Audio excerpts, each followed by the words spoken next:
बोला रोको रोको रोको, क्या कर रहा तुमने, गिरा दिया उसको, रोको रोको। तो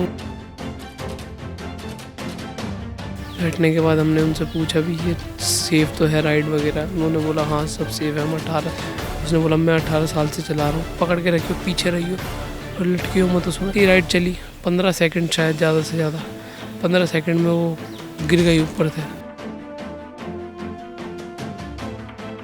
फन एंड फूड वालों के खिलाफ कार्रवाई की थी। रात भर सो रहे थे हम, तो हम थक गए हैं, हम घर से आ रहे हैं। टी शर्ट भी फट गई थी, मैंने उसकी टी शर्ट चेंज करी। यार रोलर कोस्टर घूमा, फिर वो वहाँ से गिर गई नीचे। बहुत दूर गिरी हुई थी वो, जहाँ मैंने देखा वो चोट लगी थी, उसके मुंह से भी खून निकल रहा था, बहुत चोट लग गई थी उसको। नमस्कार, आप देख रहे हैं तेज तरह। मैं हूं आपके साथ प्राची रावत। इस वक्त मैं राजधानी दिल्ली के चाणक्यपुरी क्षेत्र में मौजूद हूं। आप लोग गर्मियों की छुट्टियां जैसे हो जाती है तो वाटर पार्क जाते होंगे, मगर यहां पे एक ऐसा हादसा हुआ वाटर पार्क के अंदर जो आपके दिल दहला देगा। दरअसल यहां पर दो जो लड़का लड़की है, उनकी शादी होने वाली थी, वो घूमने जाते हैं वाटर पार्क में और लड़की के साथ इतना बड़ा हादसा हो जाता है। लड़की का नाम जो है प्रियंका बताया जा रहा है, उनकी उम्र महज 24 वर्ष है। उनके साथ इतना बड़ा हादसा हो जाता है कि उनकी यहाँ पर मौत हो जाती है। अब यहाँ पे परिवार वाले मौजूद हैं, उनसे बातचीत करते रहिए, पूरा मामला क्या है ये जानेंगे। इनका यहाँ पर ये कहना है कि एफआईआर जो है उन्होंने करी थी, मगर उसमें धाराएं जो है कम लगाई गई है। अब परिवार वालों से बातचीत करते और आखिर ये पूरा मामला क्या है, हुआ क्या था और पुलिस ने क्या क्या कार्रवाई करी है, ये जानने की यहाँ पे कोशिश करेंगे। सर क्या नाम है आपका? मेरा नाम निखिल है। उनका क्या नाम था जिनकी आपसे शादी होने वाली? उनका नाम प्रियंका था। सर कब का ये हादसा है? 3 तारीख को गए थे हम वाटर पार्क, दिन के टाइम घर से निकले थे हम 12:15 12:20 में। वहाँ पहुँचे थे हम 1 बजे, 1:10 1:15 पे ऐसे ही। फिर हमने वहाँ से टिकट्स लिए, हम अंदर गए। हमने फिर स्विमिंग वगैरह करी, वाटर स्लाइड वगैरह हम सब जगह गए, हमने झूला वहाँ पे। उसके बाद 1 बजे से लेकर जब हम पहुँचे उसके 6 बजे तक हम वहीं रहे। 1 घंटा मैंने उसको बोला था 1 घंटा चलेंगे बस वहाँ पे हम। फिर हम वहाँ से कपड़े वपड़े हमने चेंज करे। फिर हम अम्यूज़मेंट पार्क में गए। पहली राइड में हम बैठे 6 बजे के बाद, 6:15 शायद करीब ऐसे ही उसमें बैठे। बैठने के बाद हमने उनसे पूछा भी ये सेफ़ तो है राइड वगैरह। उन्होंने बोला हाँ सब सेफ़ है, हम 18। उसने बोला मैं 18 साल से चला रहा हूँ इस राइड का। कौन सी राइड में बैठे थे आप? वो थी, वो रोलर कोस्टर बोलते हैं उसको। वो घूमता है ऐसे करके, ऐसे ऊपर जाके वो घूमता है, उसमें सीट होती है, ऐसे काफ़ी सारी सीटें लगी होती है उसमें ऐसे, और बैक साइड में भी होती है। मतलब आपने उनसे पूछा भी था कि ये सेफ़ है? हाँ जी, मैंने उनसे पूछा था। मैंने भी पूछा था, जो साथ में और लड़के और लड़कियां बैठी थी बगल में, उन्होंने पूछा था। प्रियंका इधर बगल में बैठी थी मेरे, तो मैंने उनको बोला भी था इसका ये ठीक से बांध दो, पैर वैर एक बार चेक कर लो। उन्होंने वो बांधा, मैंने भी बांधा। मैंने उसको बोला था प्रियंका को कि इसको पकड़ के रखियो, वो जो ऊपर से आता है ऐसे करके, उसको मैंने बोला पकड़ के रखियो, पीछे रहियो और लटकियो मत उसमें। वो जैसे ही राइड चली 15 सेकंड, शायद ज़्यादा से ज़्यादा 15 सेकंड में वो गिर गई ऊपर से। मैंने उसको देखा तो नहीं गिरते हुए, मेरी आंखें बंद थी क्योंकि वो हिल रहा था बहुत तेज से झूला, और वो गिर गई। जैसे सो रहा है तब मैंने आंखें खोली तो वो हिल रहा था पूरा झूला। तो लोगों ने बोला रोको रोको रोको, क्या कर रहा तुमने, गिरा दिया उसको, रोको रोको। तो उन्होंने रोका। तब तक वो उसको 2 लड़के 3 लड़के आगे की साइड ले गए उठा के, क्योंकि वहाँ पे एम्बुलेंस पता नहीं उन्होंने बुलाया था क्या कर रहा था। उन्होंने राइड रोकी, मैं नीचे उतर के गया वहाँ पे आगे जल्दी से। मैं उसको फिर, उसकी टी शर्ट भी फट गई थी, मैंने उसकी टी शर्ट चेंज करी, उतार के दी उसको। फिर वहाँ से एम्बुलेंस आई, एम्बुलेंस में बिठाया उसको। एम्बुलेंस लाने में भी उन्होंने बहुत टाइम लगा दिया। मैं कह रहा था जल्दी बुला दो जल्दी बुला दो, वो खड़े होके देख रहे हैं वहाँ पे सारे बस। तो उन्होंने जब सीट बेल्ट वो लगाई होगी तो उन्होंने चेक नहीं किया था कि वो अच्छे से लगी हुई है नहीं लगी हुई है? उन्होंने चेक नहीं करा था, मेरे को जितना याद है उन्होंने देखा नहीं था। पुलिस वालों को बोल रहे हैं हमने 3-3 बार हम चेक करते हैं, और 3-3 बार चेक करते तो वो कैसे गिर गई। फिर उन्होंने नहीं करा था चेक, तभी वो गिर गई। ऊपर गया रोलर कोस्टर, घूमा, फिर वो वहाँ से गिर गई नीचे। बहुत आगे गिरी वो, घूम के इतनी बहुत दूर गिरी हुई थी वो। जहाँ मैंने देखा वो, जब वो हिल रहा था मैंने देखा उसको उठा के, बहुत बहुत डिस्टेंस था मतलब वहाँ से उठा के लेके गए वो आगे। ज़्यादा चोटें आई थी उनको? बहुत चोट लगी थी, उसके मुंह से भी खून निकल रहा था, बहुत चोट लग गई थी उसको। फिर कौन से अस्पताल में लेके गए? वहाँ पे कोई पास में हो था अस्पताल, छोटा था वो, बड़ा नहीं था। वहाँ गए, वहाँ पे गाड़ी रोकी उन्होंने, उसको अंदर नहीं लेके गए। वो डॉक्टर को बुलाया, पहले एक आया, फिर बोला बड़े डॉक्टर आएंगे। उन्होंने देखा, वहीं पे खड़े रहे। मैंने बोला जल्दी उसको ले जाओ अंदर, देख लो। अंदर ले जाके दूसरा डॉक्टर आया, उसने देखा, वो कह रहे नहीं इसको आईसीयू में लेके जाओ आप। फिर वो वहाँ से दूसरे अस्पताल लेके गए, वहाँ पे भी बहुत टाइम लगा दिया। कौन से वाटर पार्क में गए थे आप लोग? फन एंड फूड है कापासेड़ा में, वहाँ पे गए थे हम।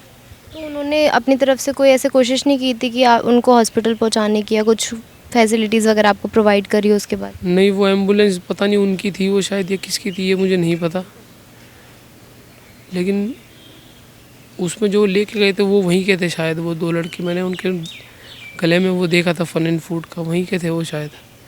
तो एक तरीके से उन लोगों की लापरवाही है ये कि उन्होंने ना चेक किया पहले कि ना उन्होंने वो झूला चेक करा, ना उन्होंने उसकी मेंटेनेंस मेरे ख्याल से वो कुछ नहीं देखते। बस वो चल रहा है तो चल ही रहा है, वो ऐसा वाला है। अब हो गया तो उन्होंने वो उसको वो कर दिया कि हम मेंटेनेंस में, हम कल हम चेक भी करके आए थे जाके। उन्होंने बंद कर रखा, वाटर पार्क अभी भी पूरा चल रहा है, कोई वो नहीं है उनको। तो उन्होंने अब वो उसको मेंटेनेंस पे लगा दिया है। अब उन्होंने वो लगा रखा कि हाँ ये बंद हो रखा है मेंटेनेंस पे। तो ये चीज़ पहले उन्होंने नहीं चेक करी थी जब उस टाइम वो राइड कर रहे थे? नहीं, उन्होंने पहले नहीं चेक करी ना। लड़के वहाँ घूम रहे हैं, बस वो जो बिठाते हैं इधर उधर बात कर रहे हैं आपस में, उनका कुछ नहीं था। वो वैसे ही, मैं बोल तो रहा हूँ आपको, वो वैसे ही था, बस चल रहा है, बस चल रहा है, वो वाला है उनका। तो उसके बाद आपने पुलिस कंप्लेंट करी, एफआईआर वगैरह करी? एफआईआर करी उसी दिन हमने करी, उसको हॉस्पिटल लेके गए, मेरे घर वाले सब आए। फिर मैंने बोला उनको फ़ोन करो पुलिस वालों को, सबको फ़ोन करा, एफआईआर करवाई हमने। मैं गया रात में, एफआईआर लिखवाई पूरी, कैसे क्या हुआ, कैसे गिरी, कब गए थे, सब करवाया हमने। तो पुलिस ने अभी तक क्या क्या कार्रवाई करी? फ़िलहाल कुछ नहीं करा एफआईआर के अलावा। पुलिस वहाँ जाके उन्होंने चेक नहीं किया पुलिस वाले? उन्होंने करा, वो बोल रहे हमने वहाँ जाके चेक कर, एफआईआर लिखने से पहले वो पता नहीं कैसे खुद ही चेक करके आ गए। मेरे को समझ नहीं आया, ना वो मुझे लेके गए वहाँ दिखाने के लिए कि कहाँ गिरे थे, क्या हुआ था। खुद ही जाके उन्होंने चेक करके आ गए, बोल रहे कि वहाँ पर तो सही था, वो कैसे गिर गई, वो कैसे खुल गया। वो मेरे से लिखवाते वक्त भी यही पूछ रहे हैं वो कि कैसे खुल गया, वो तो खुलता नहीं है, ऐसे ऐसे बोल रहे हो। तो जो जब आप लोग राइड में थे तो और लोग भी वहाँ थे, किसी के और के साथ ऐसा हादसा हुआ है? पहले का मुझे नहीं पता, उस टाइम नहीं हुआ था। जो मेरे बगल में बैठे थे वो भी बोल रहे थे कि ये भी ये सेफ़ नहीं लग रहा हमको, ये क्या है। वो कह रहे नहीं कुछ नहीं होगा, हम 18 साल से चला रहा हूँ मैं। उस लड़के ने बोला जो चलाता होगा उसको, कह रहा नहीं कुछ नहीं होगा, लेकिन वो गिर गई वहाँ से। कौन से थाने में केस गया है? कापासेड़ा। पुलिस ने अभी तक कोई कार्रवाई नहीं करी इस चीज़ को, ना ही उन लोगों को पकड़ा है? नहीं, कुछ भी नहीं करा उन्होंने। मैं बोल तो रहा हूँ आपको, वाटर पार्क अभी भी चल रहा है, बस अम्यूज़मेंट पार्क बंद कर रखा है। ना कोई वहाँ से आया कुछ बात करने की कि कैसे गिरी, क्या हुआ, या हम करेंगे जो भी है, कुछ नहीं हुआ। बस उन्होंने लिख के अब छोड़ रखा है ऐसे। 3 तारीख से आज 5 तारीख हो गई है। तो आपको क्या लगता है पुलिस उन लोगों के साथ मिली हुई है या फिर वो कार्रवाई नहीं करना चाहती है इस चीज़ को लेकर, हाथ से करके टालना चाहती है? आप खुद देख लीजिए, लग तो ऐसे ही रहा है ना, वो कुछ कर ही नहीं रहे, वो कुछ कर ही नहीं रहे ना। बस उन्होंने वही एफआईआर करवाई बस। अभी आज में तो होना था कुछ, उन्होंने कॉल करनी चाहिए थी, उनको बुलाना चाहिए था। कोई आश्वासन दिया आपको? कुछ भी नहीं दिया, कुछ भी नहीं बोला आपने? कुछ नहीं बोला। तब आपकी क्या मांग है सर? उसको इंसाफ मिले और क्या मांग, और जो भी इसके जिम्मेदार है उसको सज़ा मिलनी चाहिए। आपकी शादी भी होने वाली थी, मेरी कब? शादी होने वाली थी फरवरी में 10 तारीख को। इससे पहले आपने ये घूमने का प्लान बनाया था? मैं बाहर काम करता हूँ, तो मैं छुट्टियों में आ रखा था अभी 1 महीने की। मेरी आज की फ़्लाइट थी, मुझे जाना था। 2 दिन पहले हम गए, हम तो पूरा महीना ही घूमे। हम मंदिर भी गए हैं, कालका जी मंदिर गए, बरसाना मंदिर गए, हम बहुत घूमे हम। पता नहीं अभी हो गया है एंड में ही, कैसे हो गया मेरे को समझ नहीं आ रहा खुद, कैसे गिर गई। प्रियंका जो थी आपकी फियांसी, वो क्या काम करती थी? उसमें सेल्स में थी, वो वन इंश्योर कंपनी है, उसमें काम करती थी। वो आरएम थी, वो रिलेशनशिप मैनेजर थी, वहाँ पे काम करती थी वो। मैम जब आप अगले दिन गए थे चेक करने के लिए फन एंड फूड में, तो क्या क्या आपने करा था? क्रीमेशन के बाद पहले हम लोग एफआईआर कलेक्ट करने के लिए गए, जहाँ पे हमें उनकी बातों से ये लगा कि शायद इस पे कार्रवाई ज़्यादा हो नहीं पाएगी। पुलिस वहाँ होके आ चुकी है, सीसीटीवी फुटेज देख के आ गई है, लेकिन हमें एज अ फैमिली इस बारे में कोई भी जानकारी नहीं दी गई है, जबकि हमारा ये हक बनता है कि हम भी जानें कि उस टाइम हुआ क्या था। एटलीस्ट हमें सीसीटीवी की फुटेज दिखाई जाए। उसके बाद हम अपने पर्सनल फ्रंट पे चेक करने गए। हमने सबने डिसाइड किया 4-5 लोगों ने मिलके कि हम फन एंड फूड विलेज चलते हैं और चल के देखें कि ऐसा तो नहीं राइड्स दोबारा चल रही हैं, क्योंकि हमारी बच्ची गई है, ऐसा ना हो किसी और के साथ हो। तो हम लोगों ने ये प्लान बनाया कि हम एज कस्टमर्स वहाँ पे चलते हैं कि हम कॉर्पोरेट बुकिंग करने वाले हैं, हमारे 300-500 लोग वहाँ पर आएंगे, तो हमें उसके लिए बुकिंग दे दीजिए और हमें वाटर पार्क और अम्यूज़मेंट पार्क दोनों की टिकट्स चाहिए। उन्होंने अच्छे से वेलकम किया एंड आप उनका अनफॉर्चुनेट कहिए या फॉर्चुनेट कहिए, उन्होंने हमें एक ऐसे कमरे में बताया जहाँ पे सीसीटीवी की स्क्रीन लगी हुई है और 3 तारीख की उसी टाइम की सीसीटीवी की स्क्रीन फुटेज पे कुछ काम चल रहा है जिसकी हमने फ़ोटोज़ खींची हैं क्योंकि हम उसी कमरे में बैठे हुए थे। और जब हमने उनसे फिर जानकारी ली, उन्होंने सारा पैकेज बताया, सब कुछ करा और हमने उनको ये पॉइंट रखा कि हमें संडे की बुकिंग चाहिए, तो अगर आपका अम्यूज़मेंट पार्क बंद है फिर तो बात करने का कोई फ़ायदा ही नहीं बनता और अगर हो जाता है तो आप हमें फ़ोन कीजिए। तो उन्होंने आज हमें सुबह फ़ोन करने के लिए बोला था बट अभी तक कोई फ़ोन आया नहीं है। दूसरा सवाल हमारा ये है फन एंड फूड विलेज वालों से कि अगर आपने इस हादसे के बाद ये अंडर मेंटेनेंस लगाया, ये चेकिंग पहले क्यों नहीं हुई? क्योंकि अगर ये चेकिंग पहले हो जाती तो शायद हमारी वो आज 24 साल की बच्ची हमारे साथ होती। तो हमारी यही शिकायत है कि जिसकी भी गलती है वो कल्पिट सामने आए, अपनी गलती माने। देखिए जाने वाला बच्चा चला गया, लेकिन जो जिसकी भी गलती है, जिस वजह से भी गलती हुई है, वो सही होना चाहिए, आगे किसी बच्चे के साथ ऐसा ना हो पाए।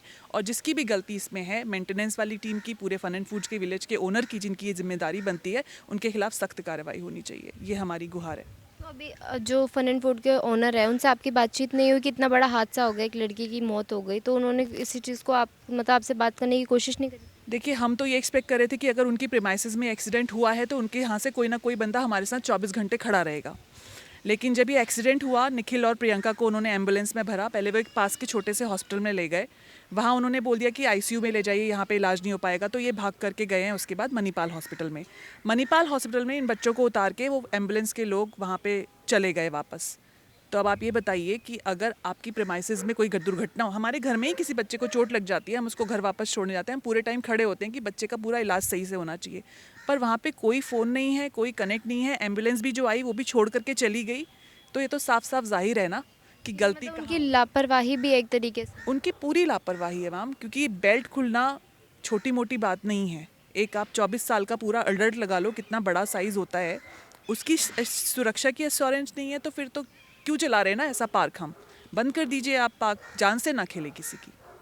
जैसे उन्होंने बोला था कि उन्होंने चेक नहीं किया था बेल्ट लगाने से पहले, लेकिन जब पुलिस ने उनसे पूछा तो उन्होंने बोला कि हमने 3-4 बार चेक किया था। मैं आपको वही कह रही हूँ ना। देखिए पुलिस ने वहाँ पे जाके क्या बात की है, उन लोगों की आपस में क्या साठगांठ हुई है, हमें नहीं पता। लेकिन जब पुलिस पहले दिन हमसे मिलने आई, उनकी भाषा कुछ अलग थी। पुलिस ने जब दूसरे दिन हमें एफआईआर की कॉपी दी है तो उनकी भाषा अलग थी। तो हमें लग रहा है कि शायद अब आपस में कुछ साठगांठ हो चुकी है, शायद अब इस केस पे ज़्यादा कार्रवाई हो कि ना हो। अब कल हमारे कुछ जानकार हैं, हमारी फैमिली में लॉयर्स है, जजेस है, वो लोग मिलने आए। उन्होंने कहा ये तो धाराएं भी बहुत कम लगाई हैं, धारा भी कम लगा करके छोड़ दिया है। तो अब आप ये बताओ, किसी के घर में बच्चे की जान गई है तो ये चीज़ हमें कौन सलाह देगा? एज अ सिविलियन मुझे नहीं पता क्या क्या धारा लगनी चाहिए। ये ड्यूटी बनती है पुलिस की कि पुलिस टाइम ले ले उस पर। रात भर आपने समय लिया ना, आप सुबह मुझे एफआईआर देने वाले थे, आप अच्छे से सोच समझ के सारी धाराएं लगाते। आप किसके पक्ष में हो? जिस फैमिली के बच्चे की जान गई है या जिसका धंधा चल रहा है? इतना बड़ा हादसा हो गया फिर भी अभी तक बंद नहीं किया है फन एंड फूड को। बच्चों वाला सेक्शन ओपन था अभी भी। हाँ, अम्यूज़मेंट पार्क जो बड़े लोगों के झूले होते हैं वो उन्होंने अंडर मेंटेनेंस हर जगह A4 शीट चिपका दी है, जो हमारे हादसे के बाद ही हुआ है। इसका मतलब वो अपनी गलती कहीं ना कहीं अंदरूनी तरीके से मान रहे हैं कि हमारे यहाँ बेल्ट खुली है जिसकी वजह से एक विजिटर की जान गई है। तो मतलब पुलिस एक्शन नहीं ले रही है इस चीज़ को लेकर? कुछ नहीं कह सकते मैम, कह तो वो यही रहे हैं एक्शन लिया जाएगा, पर 24 घंटे से ऊपर हो चुका है। ना हमारे पास सीसीटीवी फुटेज है, ना हमारे पास फन एंड फूड से कोई खड़ा हुआ है। अब इसके आगे क्या ही होना चाहिए इस बारे में आप लोगों ने भी नहीं देखी सीसीटीवी फुटेज? हम कैसे अप्रोच करें? मैं तो एक बाहर की बंदी हूँ ना, क्या वो मुझे दे देंगे इस बात? क्या अगर मैं वहाँ पे जाऊँ और मुझे कहूँ सीसीटीवी फुटेज दिखाइए, क्या मेरे पास वो हक है? मुझे अपने इस हक की भी जानकारी नहीं है। तो शायद आप मीडिया वालों के थ्रू ही हम लोगों को ये हक मिल सकता है कि एटलीस्ट हमें सीसीटीवी फुटेज तो मिल जाए। हमें पता है हमारा बच्चा तो साथ में था ना, उसने सारी आंखों देखी है कि बेल्ट खुली और वो बच्चा गिरा। लेकिन हमें भी तो एक बार तसल्ली देखनी है ना कि गिरा, उसके कितनी देर बाद उठाया गया है ना। और ये प्रूफ करने के लिए भी गलती उनके एंड से हुई है, जो अभी तक वहाँ से आके कोई नहीं मान रहा है। हमें वो सीसीटीवी फुटेज चाहिए ही चाहिए। सर, जो एफआईआर आपने लिखवाई उसमें क्या क्या उन्होंने मेंशन किया है? उन्होंने उसमें मेरा बयान लिखा हुआ है बस, और कुछ मेंशन नहीं है कि कैसे गिरी है, क्या गिरी है। वहाँ से मैंने उसको बताया रोलर कोस्टर में गिर गई है, और ये लिखा हुआ है फन एंड फूड वालों के खिलाफ कार्रवाई की जाए, ऐसे लिखा हुआ उसमें, और कुछ नहीं लिखा उसमें। मतलब जो आपने बताया बस वही लिखा है, अपनी तरफ से उन्होंने ऐसा कुछ नहीं लिखा? नहीं, बस यही लिखा हुआ है कि फन एंड फूड वालों के खिलाफ कार्रवाई की जाए, ऐसे मैंने उन्हें लिख के भी दिया अपने हाथों से। तो आपने देखा उन्होंने ऐसे लिखा है? हाँ जी, मैंने पढ़ी थी FIR। सर आप भी गए थे इनके साथ? नहीं, साथ नहीं गया था मैं, मेरे को फ़ोन आया था कि बहन गिर गई है ऐसे ऐसे करके, यहाँ आ जाओ। तो फिर हम 6:30 बजे यहाँ से निकले। जब तक कि वहाँ पहुँचे तो उसको मृत्यु घोषित कर दिया गया था कि ये मर चुकी है। सर आपकी बहन जो थी वो घर में अकेले काम करने वाली थी? हाँ जी, वो अकेले कमाने वाली थी। कितने साल की थी आपकी बहन? मेरी बहन 24। उनकी शादी भी होने वाली थी? हाँ जी, शादी होने वाली थी, डेट निकाल रही थी 9 फरवरी 10 फरवरी की, अभी नेक्स्ट ईयर ही। तो सर पुलिस कार्रवाई नहीं कर रही है, तो आप क्या कहना चाहेंगे? पुलिस बहुत लापरवाही है, पहले कुछ और करती है फिर कुछ और करती है। पहले बहुत प्यार से बात, फिर उसके बाद तरीका चेंज, टोन चेंज, सब कुछ चेंज। FIR में जो लिखना चाहिए वो तो लीगल मेंशन होता ही नहीं है। FIR मिलनी चाहिए थाने पे, मिलती है पर्सनल गाड़ी पे। ये क्या आपका एक्शन है? ये आप पर्सनल गाड़ी पे बुला रहे हो, आप थाने पे दो ना। FIR अगर दे रहे हो तो हमें थाने पे करो कि हाँ थाने आइए। पर्सनल गाड़ी पे बुला रहे हो, वहाँ बात कर रहे हैं। मतलब आपसे पुलिस स्टेशन में बात नहीं करी गई, आपसे उनकी गाड़ी में ले जाके बात करी गई थी? हाँ, गाड़ी में, पर्सनल गाड़ी में ले जाके बात करी गई थी। आपने वजह नहीं पूछी कि सर ऐसे क्योंकि पुलिस स्टेशन में क्यों नहीं FIR लिख रहे आप? कहते रात भर सो रहे थे हम, तो हम थक गए हैं, हम घर से आ रहे हैं। सोए नहीं थे तो थक गए, हम घर से आ रहे हैं हम, इसीलिए हम आपको पर्सनल गाड़ी में बुला रहे हैं। और गाड़ी थाने से कितनी दूर है? 100 मीटर भी नहीं है थाना। जब आप पर्सनल गाड़ी में बुला सकते हो तो थाने आ जाओ, इससे बढ़िया। थाने में बैठ दो, 5 मिनट रेस्ट कर लो, उसके बाद बुला लो हमको। आप 100 मीटर हो थाने से और फिर कह रहे हो सोए नहीं हो रात भर। तो आपको ड्यूटी यही है, क्यों पहन रखी हो वर्दी, क्यों लगा रखे हो स्टार? फेंक दो इससे। तो जैसे कि आप लोगों ने देखा, हम लोग मौजूद थे चाणक्यपुरी में, और यहाँ पे जो उस लड़की के साथ हादसा होता है उसका नाम प्रियंका बताया जा रहा है। उनकी उम्र महज 24 वर्ष है। उनके साथ उनके फियांसे गए थे, घूमने गए थे वाटर पार्क, मगर वाटर पार्क वालों की तरफ से कोई भी एक्शन इस चीज़ को नहीं लेके गया। उनके ओनर से भी बातचीत करने की कोशिश करी गई है। परिवार वालों ने साफ तौर पर यहाँ बताया कि जब वो ओनर के पास गए थे और उनसे कुछ बात करने की कोशिश की, उन्होंने भी इस चीज़ को मना कर दिया। और पुलिस जो है यहाँ पर कोई कार्रवाई नहीं कर रही है कि उन्होंने जो है अंडर मेंटेनेंस वाटर पार्क को कर दिया, लेकिन अभी तक उस वाटर पार्क को बंद नहीं करा गया है। इनका यहाँ पर ये भी कहना है कि इनको ऐसा लगता है कि शायद जो है पुलिस वाले उस वाटर पार्क वालों से मिले हुए हैं, इसीलिए इस चीज़ को लेकर कोई कार्रवाई यहाँ पर नहीं की जा रही है। हालांकि FIR उन्होंने लिख ली है, मगर इस चीज़ को लेकर उन्होंने कोई कार्रवाई अभी तक यहाँ पर नहीं करी है। अभी के लिए इतना ही। बाकी तमाम खबरों के लिए बने रहिए तेज तरार के साथ। इस खबर को लेकर आपकी जो कुछ राय है हमें कमेंट बॉक्स में जरूर बताइए। दिल्ली से कैमरा पर्सन पंकज कुमार के साथ मैं प्राची रावत। अगर आपको हमारी ये वीडियो पसंद आई हो तो इसे लाइक एंड शेयर करना बिल्कुल न भूलें।